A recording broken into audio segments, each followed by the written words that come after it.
Let's take you to New Delhi, where the Prime Minister is inaugurating a new office complex.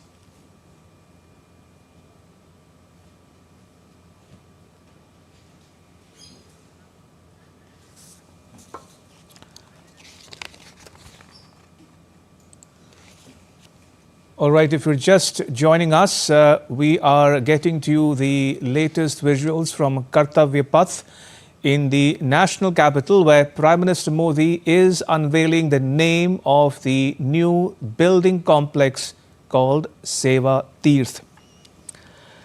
The inauguration marks a transformative milestone in India's administrative governance architecture and reflects the Prime Minister's commitment to building a modern, efficient, accessible and citizen-centric governance ecosystem.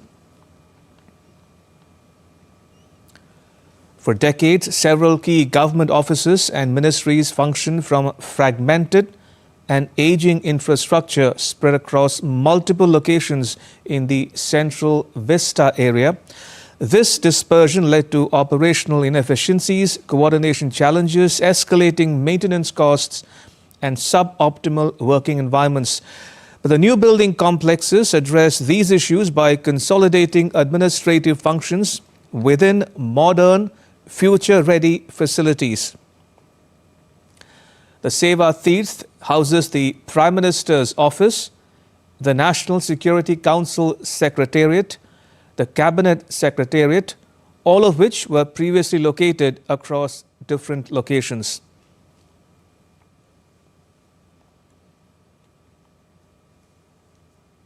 Right, so just to recap the news we are tracking here on DD India at this moment, the Prime Minister is unveiling the name of the building complex Seva Teerth in New Delhi.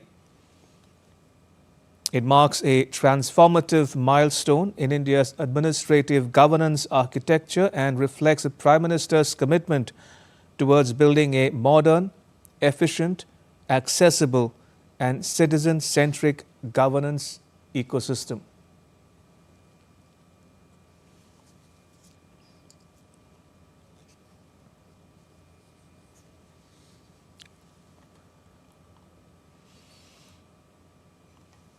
Now, these building complexes feature digitally integrated offices, structured public interface zones, and centralized reception facilities.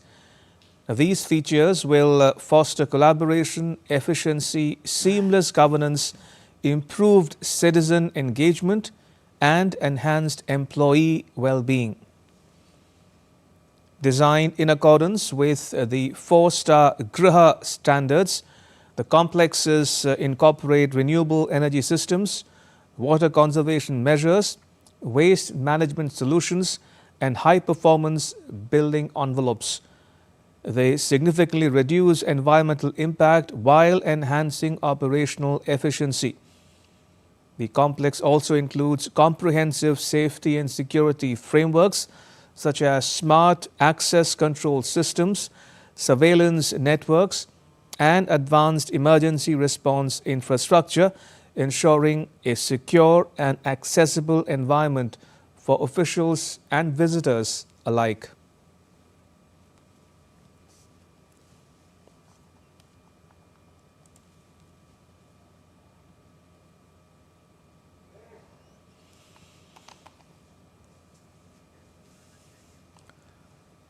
Right, just to recap the news we are tracking here on DD India at this hour, the Prime Minister has unveiled the name of the complex housing the Prime Minister's office, the National Security Council Secretariat and the Cabinet Secretariat, Seva Teerth. Since 2014, the Modi government has taken steady steps to move away from symbols of India's colonial past and usher in a mindset shift.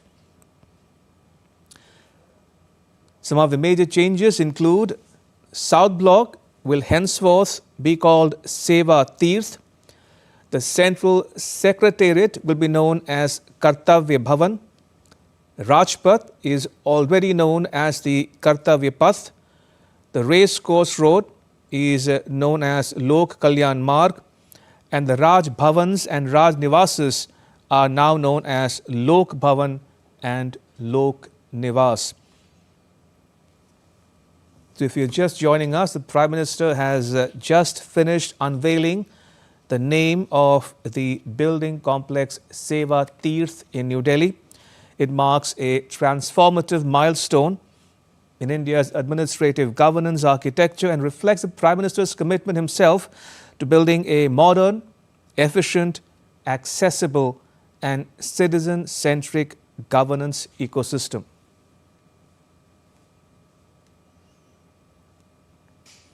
And this is the latest in a series of changes that has been brought about since 2014 when Prime Minister Modi came to power.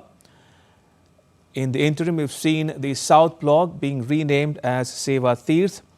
The Central Secretariat is now known as Kartavya Bhavan, and the Rajpath has transformed itself into Kartavya Bhavan. It marks a shift in the mindset of the governance ecosystem and exemplifies the government's commitment to erasing the symbols of India's colonial past and ushering a mindset shift, a transformation in the conception of a citizen-centric governance ecosystem.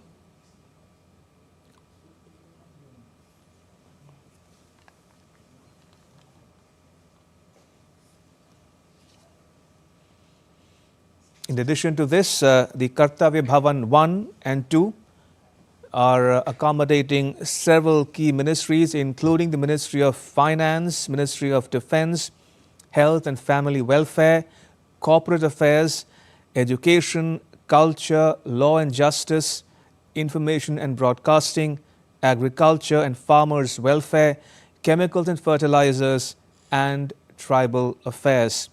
All these buildings, this might interest our viewers as well, they feature digitally integrated offices, structured public interface zones, and centralized reception facilities to foster collaboration, efficiency, seamless governance, improved citizen engagement, and enhanced employee well-being.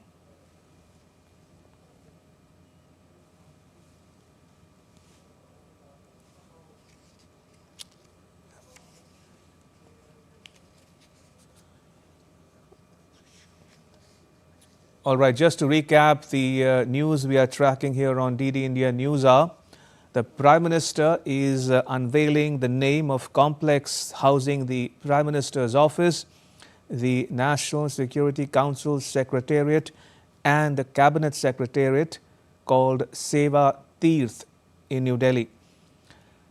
Since 2014, the government has taken steady steps to move away from symbols of India's colonial past and usher in a mindset shift. It's exemplified in the manner in which first the racecourse road was renamed as Lok Kalyan Marg, the Raj Bhavans and Raj Nivases were renamed as Lok Bhavan and Lok Nivas, and how the Rajpath has come to be known as Kartavya Bhavan. And today, the South Block has officially been renamed as Seva Teerth and the Central Secretariat as Kartavya Bhavan. The office complex has been inaugurated and unveiled by the Prime Minister in New Delhi.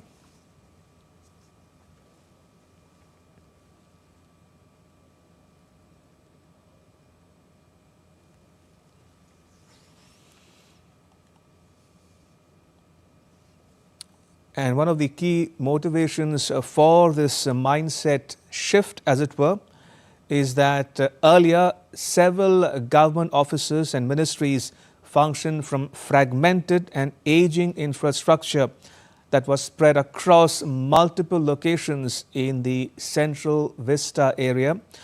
And this dispersion had led to operational inefficiencies, coordination challenges, escalating maintenance costs, and suboptimal working environments. But this new building complex addresses these issues by consolidating administrative functions within modern, future-ready facilities.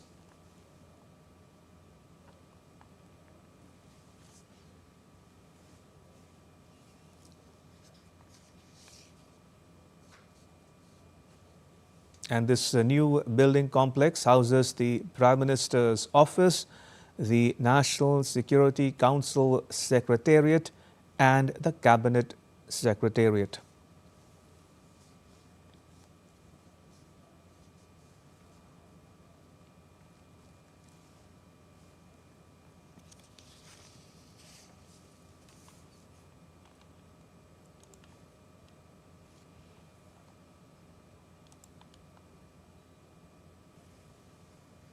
Right, so if you're watching these visuals on your screens, it shows the Prime Minister unveiling the name of the building complex Seva Teerth in New Delhi, which houses the Prime Minister's office, the NSCS and the Cabinet Secretariat as well. It marks a mindset shift dating back to 2014 when the Prime Minister came to power, and since then he has effected a number of changes in the way the governance ecosystem works. And we saw that in the renaming of the Racecourse Road as Lok Kalyan Marg, renaming of Raj Bhavans and Raj Nivases as Lok Bhavan and Lok Nivas, and the rechristening of Rajpath as Kartavya Path.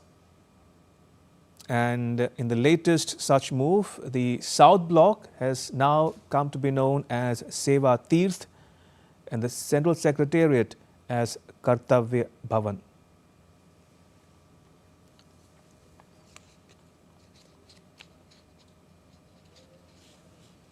And just to give you a background on the complex itself, they have features including digitally integrated offices, structured public interface zones, and centralized reception facilities. These features will foster collaboration, efficiency, seamless governance, improved citizen engagement, and enhanced employee well-being.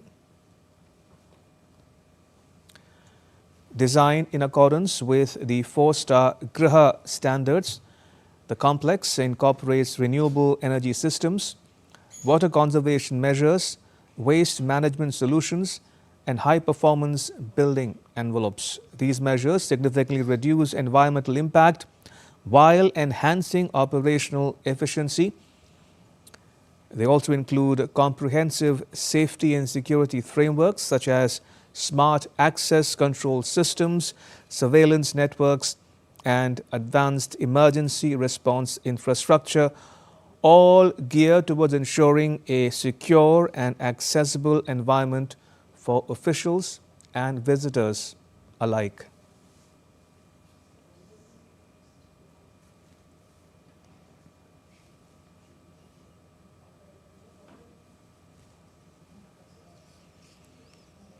So Seva Teerth will be housing the Prime Minister's office, the National Security Council Secretariat, as well as the Cabinet Secretariat, in addition to the Kartavya Bhavan 1 and 2, which will accommodate several key ministries such as Finance, Defence, Health and Family Welfare, Corporate Affairs, Education, Culture, Law and Justice, Information and Broadcasting, Agriculture and Farmers' Welfare, Chemicals and Fertilizers, and Tribal Affairs.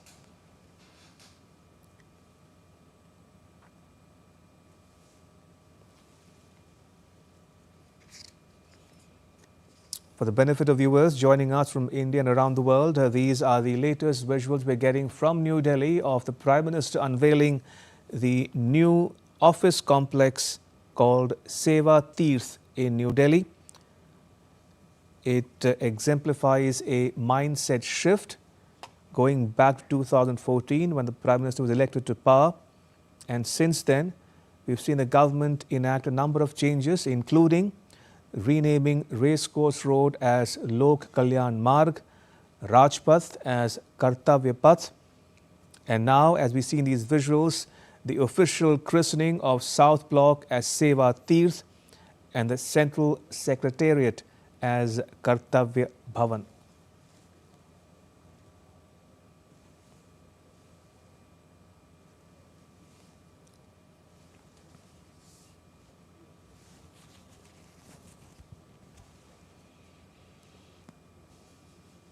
Also seen on your screens, accompanying the Prime Minister is Minister of State Jitendra Singh, as well as National Security Advisor Ajit Doval, along with other senior officials.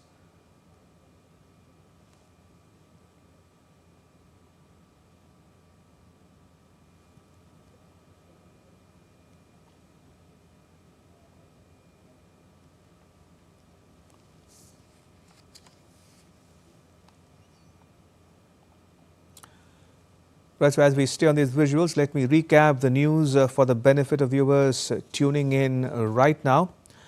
These are the visuals of the Prime Minister, Mr. Modi, unveiling the name of the new building complex in New Delhi called Seva Teerth. The inauguration marks a milestone in India's administrative governance architecture and reflects the Prime Minister's commitment to building a modern, efficient, accessible and citizen-centric governance ecosystem. Now, for decades, several government offices and ministries functioned from fragmented and aging infrastructure spread across multiple locations in New Delhi. And this dispersion has led to operational inefficiencies, escalating costs, as well as suboptimal working environments. But the new building complex ensures that the administrative functions are consolidated in one building or one complex within modern, future-ready facilities. And Seva Teerth, which you are seeing on your screens right now, houses the Prime Minister's office, the National Security Council Secretariat, as well as the Cabinet Secretariat, all of which were previously located across different locations in New Delhi. They all have been brought under one roof at Seva Teerth.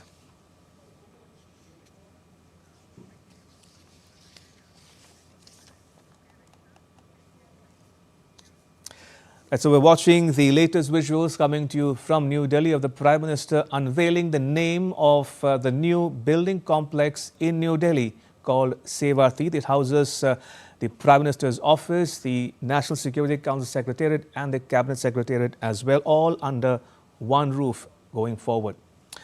Well, let's get you some other news we're tracking here on DD India News Hour. It's coming from South Asia. The Bangladesh Nationalist Party, the BNP, is set to form the next government in Bangladesh after sweeping the 13th election, securing a commanding lead and crossing the two-thirds majority mark, according to official and party tallies. As per results declared so far, the BNP and its allies are leading on 208 of the 284 seats announced, placing the party firmly on course for a decisive mandate. After nearly 2 decades out of power, the BNP described the outcome as an overwhelming public mandate. Its leader, Tariq Rahman, and Secretary General Mirza Fakhrul Islam Alamgir won their respective constituencies. The Election Commission said that voter turnout in the parliamentary election and the simultaneous referendum stood at 59.44%. The twin votes electing representatives in 299 constituencies and deciding on constitutional reforms were held peacefully.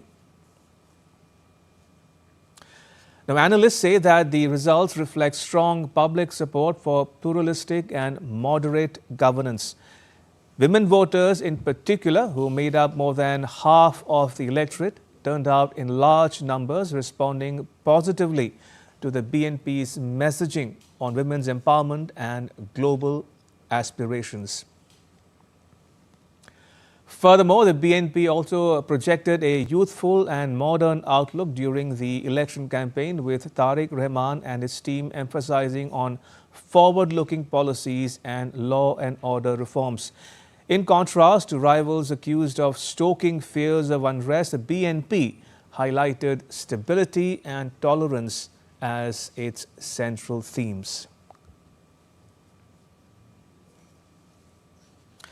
And Prime Minister Modi has congratulated BNP leader Tariq Rahman on leading the party to victory in the parliamentary election. In a post on X, he conveyed his warm congratulations to Rahman for leading the BNP to victory. He said, and I quote, "This victory shows the trust of the people of Bangladesh in your leadership. India will continue to stand in support of a democratic, progressive and inclusive Bangladesh. I look forward to working with you to strengthen our multifaceted relations and advance our common development goals." Unquote.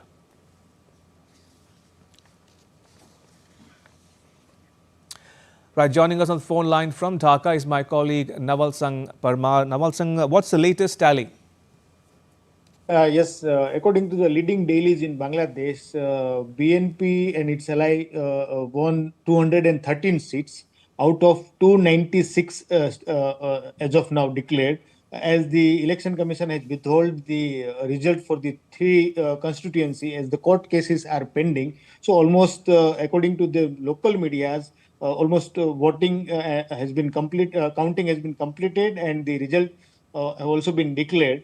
Officially, some of the some of the constituency result have been declared, but still a full result for the parliamentary election has not been declared from the Election Commission. But BNP won. BNP and its ally won 213 seats, while Jamaat and its allies won 17 seats, 76 seats, and Islami Andolan 1 seat, and other won the remaining 6 seats.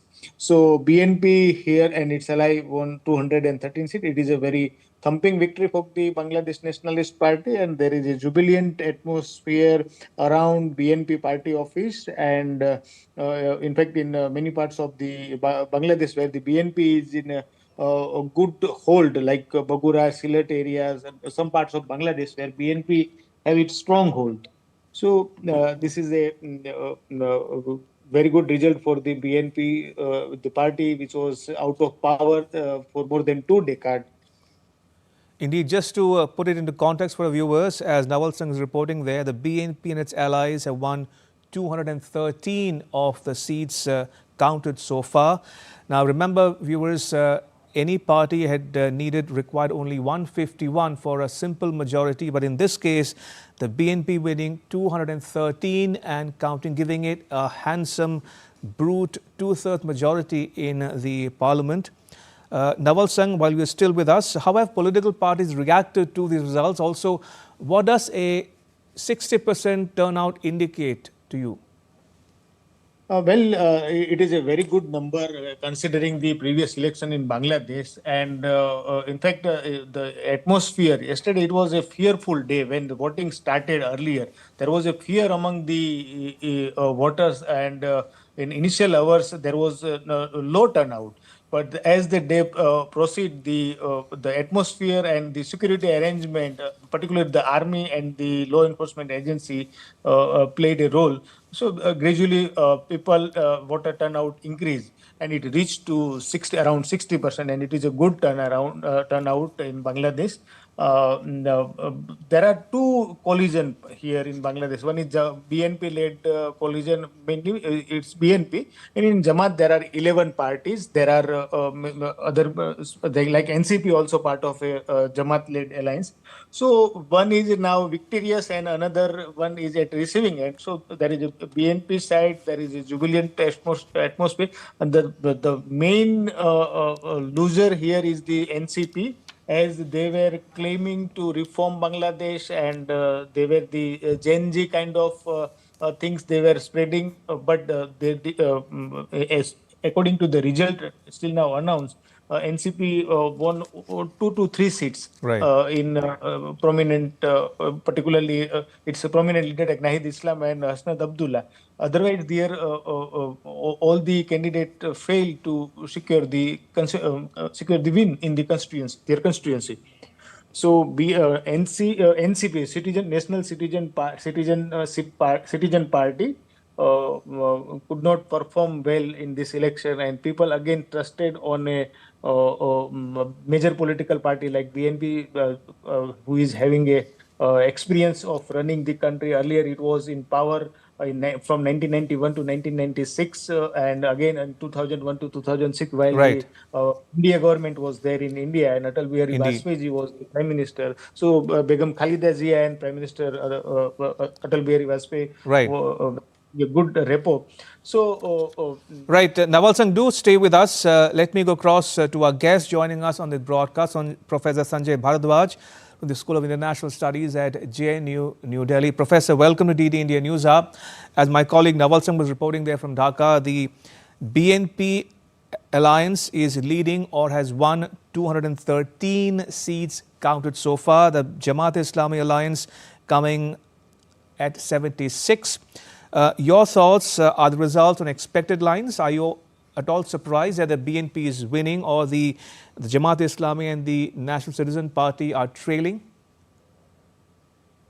No, I think the first thing, let me congratulate the BNP because they have performed whatever the options they had from the very beginning. But I would say that these elections would have been more inclusive, more participatory if the another largest political party, one of the oldest political party, had been instrumental in the liberation war of Bangladesh.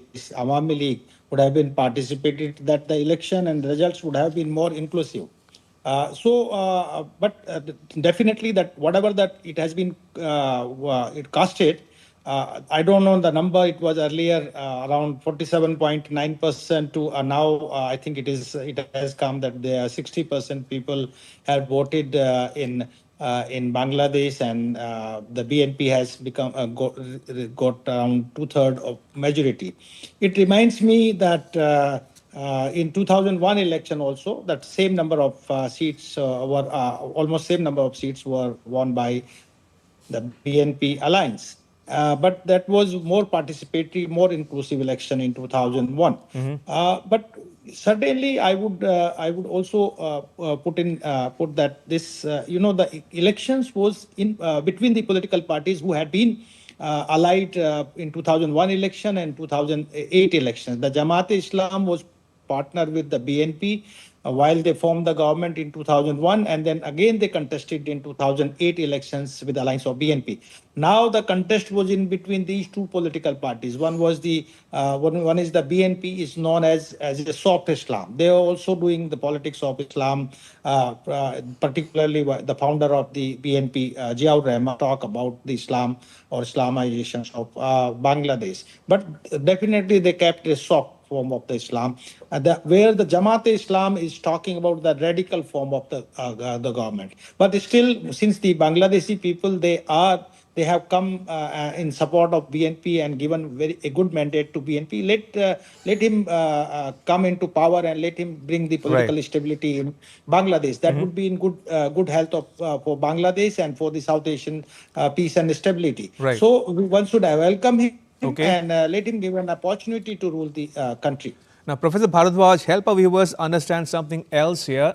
You spoke about the BNP's origins and policies over the last several decades. Now, what does the BNP's return to power mean for Bangladesh in today's context in terms of its politics and policy? Also, what about its foreign and security policy? No. See, if you can see the track record of the BNP, what it has ruled from 1991 to 96 and then 2001 to 2006. Right. I can say that Khalida Zia had given a very good beginning to the country in 1991 when she has attached the trade and investment regime and appointed a special envoy to strengthen the economic linkages abroad. And she has given a good beginning to the Bangladesh economy. But the tenure from 2001 to 2006 was quite disputed and had been criticized widely, while they were basically giving shelter to the Islamist forces in Bangladesh and having good alliance with Pakistan's ISI in that period. And they have been, there were also allegations as well as the evidences that the government officials and government ministers were involved in arms trafficking undertaking across the Bangladesh. They had the mixed track records in a way that somehow they have come out with a good economic policy and maintained close relations with China and the Americans. And the same manner, they have also, in politically, they have also gone towards the Islamizations in Bangladesh. Now, since it is almost 2 decades gap while the BNP has come into power and Jamaat is not the partner in this scenario. And when you see the manifesto, what the BNP and Tariq Rahman had come out, he is talking that we will develop a constructive relationship with the neighbors, including India, and we will also see that how we can have better water sharing formula with India on Ganges water in Tista, and also peace and stability and security on the border areas. So if he has this positive rationals, and India since had invested a lot, extended largest line of credit to any country in the world, that is Bangladesh, around $10 billion.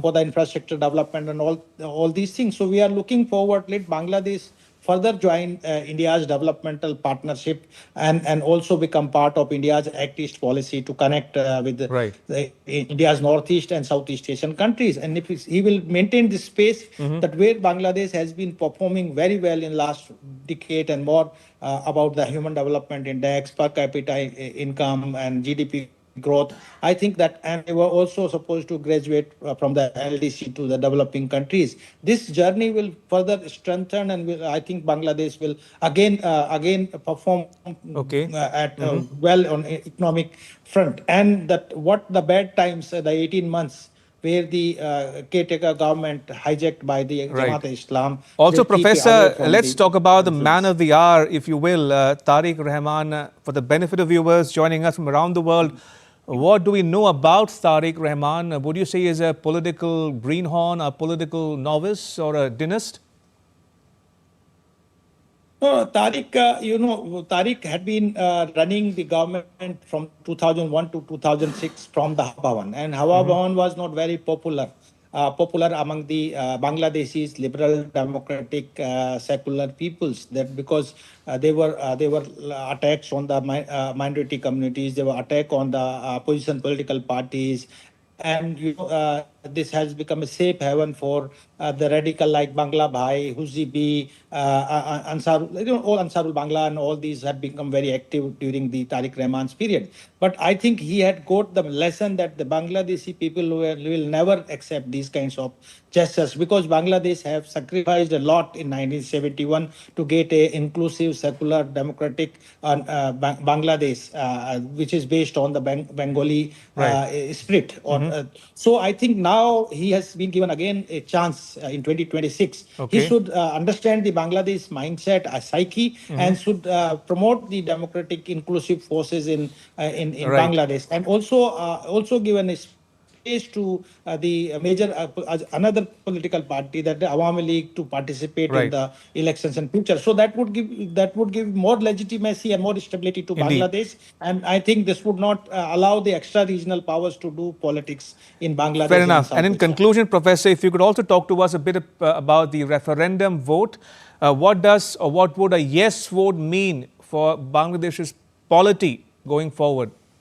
This is very tricky because there are 5 points in the referendum, but the people had given only the opportunity to say yes and no. And there is also a time frame, because this parliament, whether Mohammed Yunus is going to transfer power to Tariq Rahman or BNP, or he will ask this parliament to work as constitutional reform council. If it will work as constitutional reform council, then they have to work on the July charter, and this July charter is prepared by the Jamaat-backed caretaker government. So there could be possibilities that the confrontation between Jamaat-e-Islam and BNP will arise if they will not transfer power to the elected parliament. So I'm looking forward that let the positive rationals provide to Mohammed Yunus to transfer smooth power to Tariq Rahman, and let the Tariq Rahman and elected government make the reforms if they're really looking forward any constitutional reforms in Bangladesh. All right, we'll leave you there for now. Professor Bharadwaj, thank you for joining us and sharing your perspectives with our viewers at home and abroad. Thank you for your time.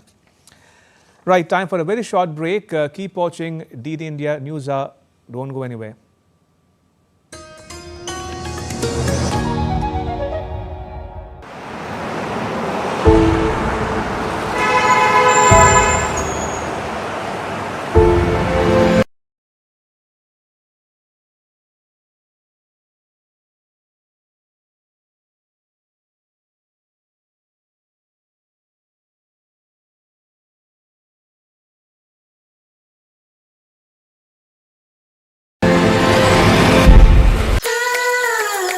The land of forests, nature's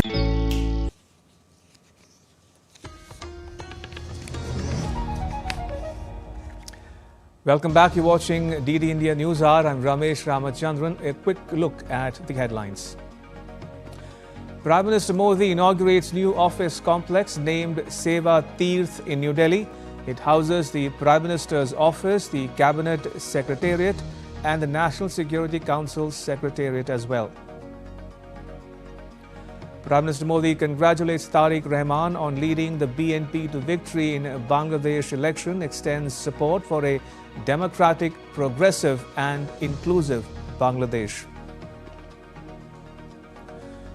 US President Trump revokes landmark ruling that greenhouse gases endanger public health, scraps vehicle emission rules.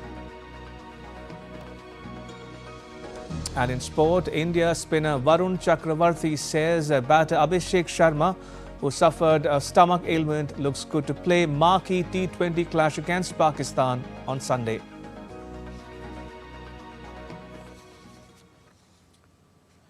US President Trump announced the repeal of a scientific finding that greenhouse gas emissions endanger human health, removing the legal basis for climate regulations. It also ended subsequent greenhouse gas emission standards for all vehicles and engines of model years 2012 to 2027. It represents the most sweeping climate change policy rollback by the government to date after a string of regulatory cuts and other moves intended to unfetter fossil fuel development and stymie the rollout of clean energy. Under the process just completed by the EPA, we are officially terminating the so-called endangerment finding, a disastrous Obama-era policy that severely damaged the American auto industry and massively drove up prices for American consumers. That is why, effective immediately, we are repealing the ridiculous endangerment finding and terminating all additional green emission standards imposed unnecessarily on vehicle models and engines between 2012 and 2027 and beyond. President Trump on Thursday said that he was not aware of Commerce Secretary Howard Lutnick's visit to the private island of convicted sex offender Jeffrey Epstein. He told journalists that he had not discussed the matter with Secretary Lutnick and added that he himself had never been there to Epstein's island. No, I wasn't aware of it. No, I didn't. I actually haven't spoken to him about it. I wasn't. But from what I hear, he was there with his wife and children. And I guess in some cases, some people were. I wasn't. I was never there. Somebody will someday say that. I was never there. In a latest development, Goldman Sachs chief legal officer Kathy Rumler has resigned. Its CEO David Solomon said on Thursday that recent documents by the U.S. Justice Department show that she accepted gifts from Jeffrey Epstein. The departure of Rumler, who was among the top executive officers of the Wall Street firm, is the most high-profile banking exit after the release of the latest Epstein documents by the department last month. President Trump stressed the need for a deal with Iran, warning that failing to reach an agreement could be very traumatic for the country. He stressed that negotiations must succeed or the situation could take a much harsher turn for Iran. We have to make a deal, otherwise it's going to be very traumatic. Very traumatic. I don't want that to happen, but we have to make a deal. They should have made a deal the first time, and they got Midnight Hammer instead. And this will be very traumatic for Iran if they don't make a deal. Across the Atlantic, European Union leaders have agreed on a wide-ranging set of commitments to improve how the bloc's border-free internal market works. so Europe's businesses can be competitive and survive aggressive economic rivalry from the US and China. Reducing Europe's dependencies on countries outside the bloc has gained greater urgency because of geopolitical shocks, intensified global competition, and an economy that lags behind bigger powers. The discussion, a Belgian castle, brought a new energy on building a more resilient economy, echoing EU Chief Antonio Costa, promising concrete measures would be taken in the next leaders' meeting in March. But big divisions remained among the EU's 27 capitals. On the crucial matter of debt, the lines did not appear to have moved. Leaders backed by influential European figures believe the key to transforming the 27-country bloc's economy is to deepen the single market and make it easier for businesses to work across the continent. We have agreed that next European Council in March, I will present a One Europe, One Market roadmap, an action plan that shows very detailed what are we going to do with timelines, with targets, and with a clear limit of time also to deliver. And the ambition is that we will have this document committed and agreed by not only the Commission, but also the two co-legislators, that is the European Council and the Parliament. This year's Munich Security Conference is drawing a lot of attention as relations between Europe and the US remain strained. There are a lot of divisions on trade and social media regulations despite recent agreements on defense.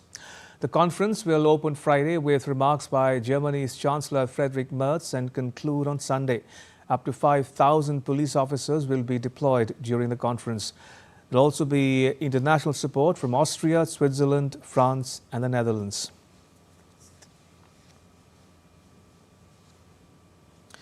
And US Secretary of State Marco Rubio has reached Germany to attend the Munich Security Conference. Rubio is leading the US delegation to the high-level security talks in Munich as the Trump government seeks greater burden sharing from Europe, particularly on defense and NATO commitments. Washington, D.C. is expected to press European allies on defense spending, transatlantic unity and free speech concerns.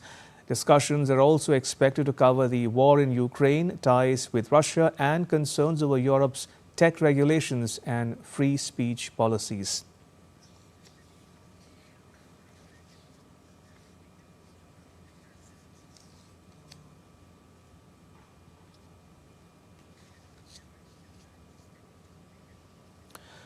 And joining us for more is DW's Chiponda Chembelu in Berlin. Chiponda, what should we expect from this year's conference?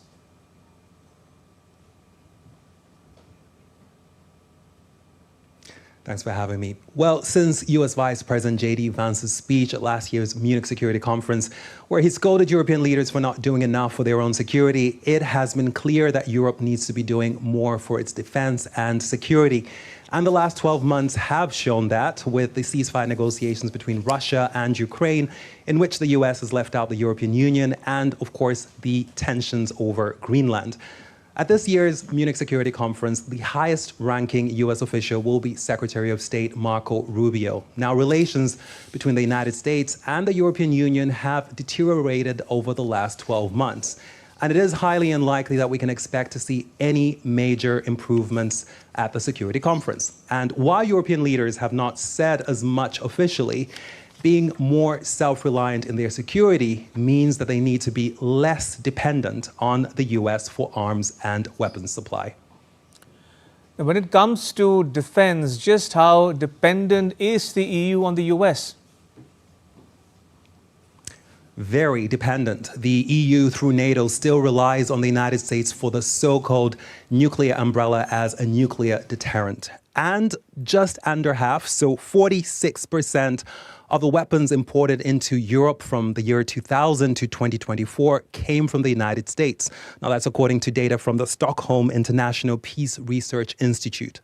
Now, those figures do not include how much countries spend on defense systems, so items like surveillance systems or even software. So that figure of just under half of weapons imports into the EU being from the US could be an underestimation.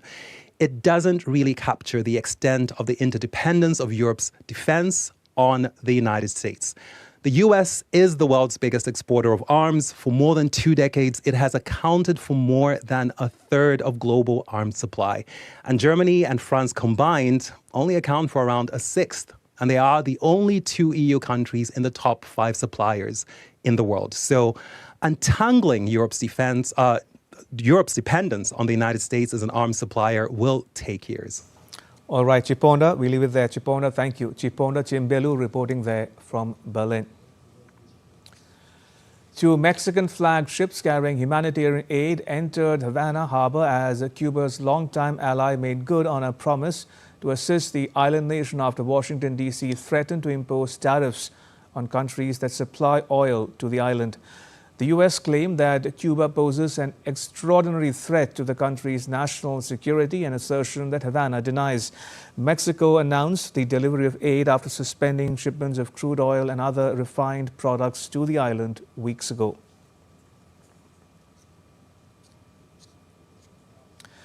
Japanese authorities said on Friday that the fisheries agency seized a Chinese fishing boat and arrested its captain. The incident happened on Thursday inside Japan's exclusive economic zone.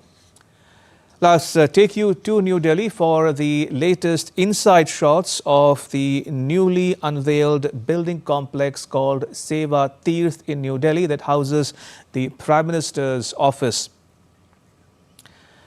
So if you're just joining us, these are the latest visuals coming to you from Seva Teerth. The Prime Minister's first decisions from Seva Teerth reflect a spirit of seva and touch every section of society. He has signed important files relating to important decisions for women, youth and vulnerable citizens.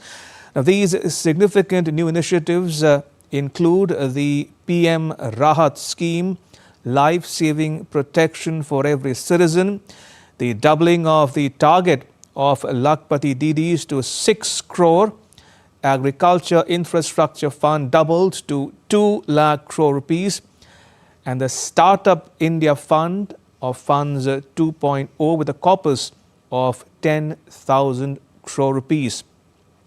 So these are the very first set of decisions after shifting to Seva Teerth. The Prime Minister signed important files reflecting his government's priorities and relating to decisions that reflect the spirit of seva or service. Now, these decisions touch every section of society, including farmers, women, youth and vulnerable citizens. Let me walk you through the important decisions one by one, starting with the PM Rahat scheme. The Prime Minister has approved the launch of the PM Rahat scheme. Under this initiative, accident victims will get cashless treatment of up to 1.5 lakh rupees, ensuring that no life is lost because of a lack of immediate medical help. Number one. Number two, the doubling of target of Lakhpati Didis to 6 crore. The government has crossed the landmark of 3 crore Lakhpati Didis already, more than a year ahead of the original March 2027 timeline. The Prime Minister has now set a new ambitious target of 6 crore Lakhpati Didis by March 2029, doubling both scale and aspiration. Next, in a major boost to farmers aimed at strengthening India's entire agriculture value chain, the Prime Minister has approved doubling the outlay of the Agriculture Infrastructure Fund from 1 lakh crore rupees to 2 lakh crore rupees. And last but not the least, to power India's innovation ecosystem, especially in deep tech, early stage ideas, advanced manufacturing and breakthrough technologies, the Prime Minister has approved the Startup India 2.0 with a corpus of 10,000 crore rupees. It's the Startup India Fund of Funds 2.0 with a corpus of 10,000 crore rupees to give an impulse and momentum to the next wave of innovation in the country. So 4 key decisions coming there on day 1 of the inauguration of Seva Teerth in New Delhi. The Prime Minister signing important files relating to decisions for women, youth and vulnerable citizens, including the PM Rahat scheme, life-saving protection for every citizen, the doubling of the target of Lakpati Didis to 6 crore, agriculture infrastructure fund doubled to 2 lakh crore rupees, and last but not the least, a major boost to Startup India Fund of Funds 2.0 with a corpus of 10,000 crore rupees. That's the big news we are tracking here on DD India News Hour. The Prime Minister's first decisions from Seva Teerth reflecting a spirit of seva or service touching every section of society. Right, joining us for more is my colleague Tapas Bhattacharya. Tapas, tell us more about the Seva Teerth and the decisions taken by the Prime Minister after unveiling it.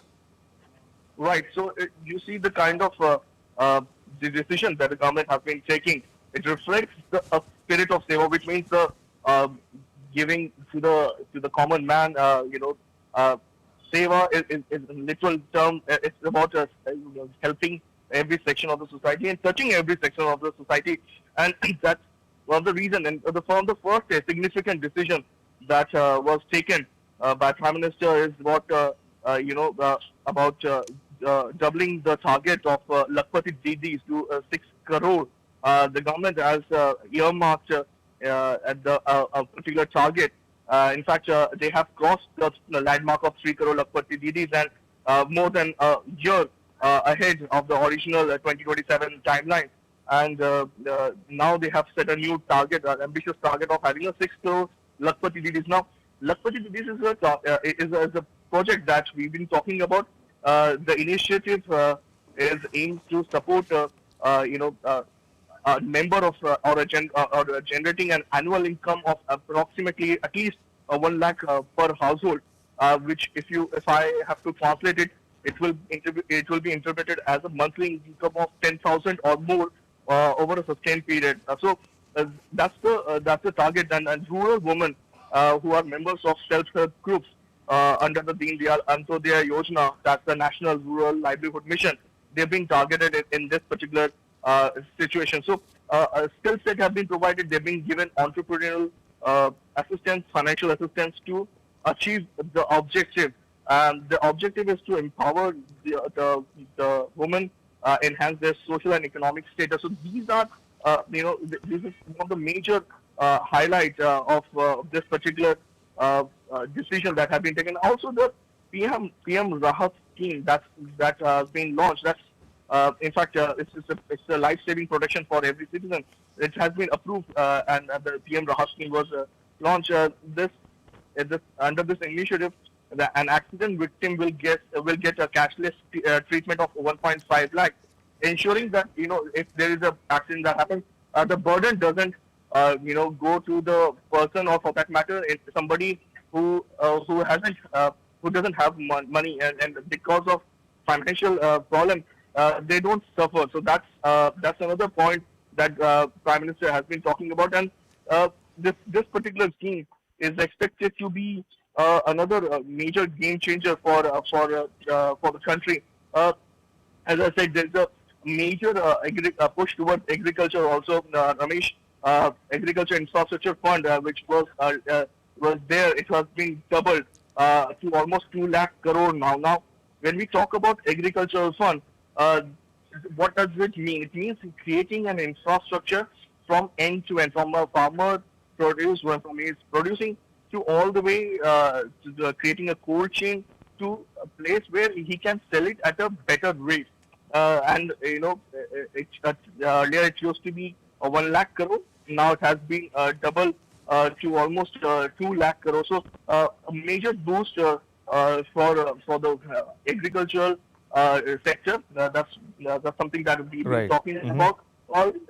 This is something we've been talking about for a long time. A lot of people were saying that what is there for for our agriculture sector, which still has a considerable amount in our GDP. So, as I said, there's a considerable, push that has been given. The total corpus that has been, increased. Right. The beneficiaries will receive 3% annum also for interest subvention, or for that matter, on loans. There is a credit guarantee that has also been there, and this scheme is set to be operational till almost 2032. So we believe that the loan will be disbursed for a long period of time. There will be infrastructure will be created by that. I mentioned the cold storage, warehouse, silos, grading units will be there. Then you will have credit. Credit will be given to the farmers on that. So there's a huge trickle down effect that one sees in this particular project. Right. The last but definitely not the least is the Startup India Fund. Again, we've been talking about India has leapfrogged many nations. We've been talking about creating an ecosystem, the third largest ecosystem in the world. And now, to give it a major push, this is another major point that Prime Minister has Indeed. Have come up with. So huge points coming from Prime Minister Narendra Modi. It's a vision that we've been talking about. Indeed. So as my colleague Tapas is reporting there, the Prime Minister soon upon unveiling the Seva Teerth office complex, taking 4 key decisions.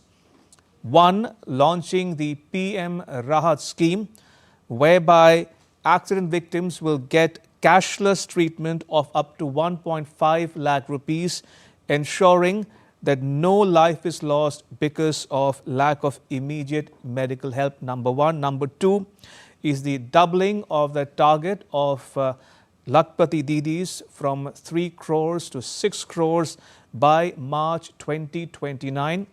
Third, in a major boost to farmers, Agriculture Infrastructure Fund has been doubled to 2 lakh crore rupees from 1 lakh crore rupees. And last but not the least, the Startup India Fund of Funds 2.0 has been given a corpus of 10,000 crore rupees for the next wave of innovation to power India's innovation ecosystem, especially in deep tech, early stage ideas and advanced manufacturing. Those were 4 decisions taken by the Prime Minister on day 1 of unveiling Seva Teerth in New Delhi. Right, sports news now. India spinner Varun Chakravarti has said that batter Abhishek Sharma looks good to play the marquee T20 clash against Pakistan on Sunday. Chakravarti says, and I quote, "As far as I have spoken to him, he looks good. He did some practice today also. He told me he is on the way," unquote. India play arch rivals Pakistan in Colombo on Sunday. Abhishek, who missed the game against Namibia because of a stomach infection on Thursday, has been discharged from hospital. Sanju Samson opened alongside Ishan Kishan in Abhishek's absence. And that's all for this edition of DD India News Hour. You can get the latest news on the DD India mobile app on both Android and iOS platforms. Scan the QR code to download it. And we'll be back with more news as it breaks. I'm Ramesh Ramachandran from all of us here in New Delhi. Thanks for watching DD India News Hour.